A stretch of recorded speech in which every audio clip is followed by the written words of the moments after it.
ये कहानी bed time story के तरह है, यानी सोने के समय सुनी जाती है। कहानी को सुनने के लिए आपको वीडियो स्क्रीन को नहीं देखना है। अपने अनुसार कहानी का अनुभव करते हुए कल्पना करें। कहानी का शीर्षक स्वार्थ का फल। बहुत समय पहले की बात है।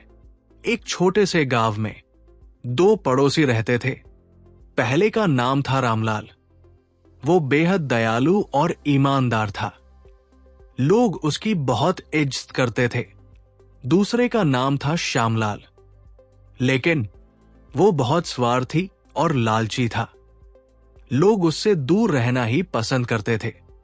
एक दिन गांव में एक साधु आए। साधु ने गांव वालों को इकट्ठा किया और कहा, मैं तुम्हारे गांव में एक ऐसा पेड़ लगाऊंगा जो चमत्कारी होगा। ये पेड़ तुम्हारी इच्छाएं पूरी करेगा। गांव के लोग चौंक गए। सबने एक साथ पूछा, लेकिन साधु महाराज, ये पेड़ कैसे काम करेगा? साधु मुस्कुराए और बोले, ये पेड़ सिर्फ उन्हें फल देगा जो दूसरों की मदद करेंगे। जो लालची होंगे उनके लिए इस पेड़ में कुछ नहीं होगा। ये कहकर साधु ने गांव के बीच में एक पेड़ लगाया और चले गए। अब सबकी नजरें उस पेड़ पर टिक गई। पेड़ की देखभाल। रामलाल हर दिन पेड़ की देखभाल करता। वो उसे पानी देता, उसकी जड़ों में खाद डालता और ध्यान रखता कि पेड़ को कोई नुकसान न पहुंचे। वहीं श्यामलाल ने सोचा, मैं क्यों मेहनत करूं? जब फल आएंगे तब मैं चुपके से सब ले जाऊंगा। वो पेड़ के पास तो जाता, लेकिन उसकी देखभाल कभी नहीं करता। चमत्कार का दिन। एक महीने बाद पेड़ पर चमकदार फल उगाए। वे फल ऐसे लग रहे थे जैसे सोने के हों। गांव के लोग पेड़ के पास पहुंचे। सबने पेड़ की तारीफ की।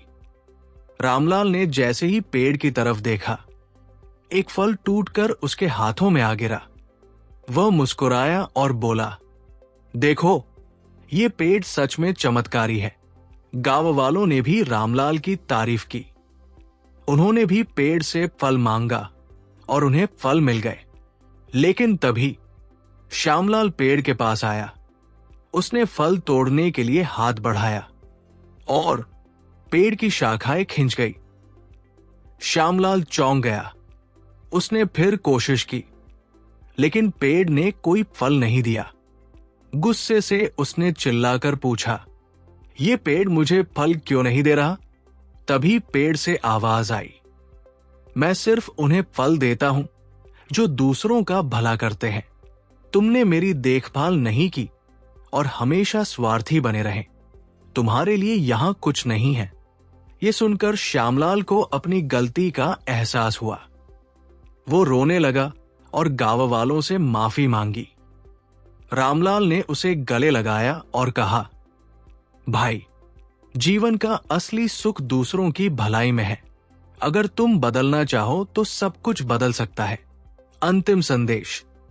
उस दिन से श्यामलाल भी दूसरों की मदद करने लगा और फिर वो चमत्कारी पेड़ भी उसे फल देने लगा। गांव में फिर से खुशहाली लौट आई और सबने सीख लिया कि स्वार्थ और लालच से कुछ नहीं मिलता। सच्चा सुख दूसरों की भलाई में है।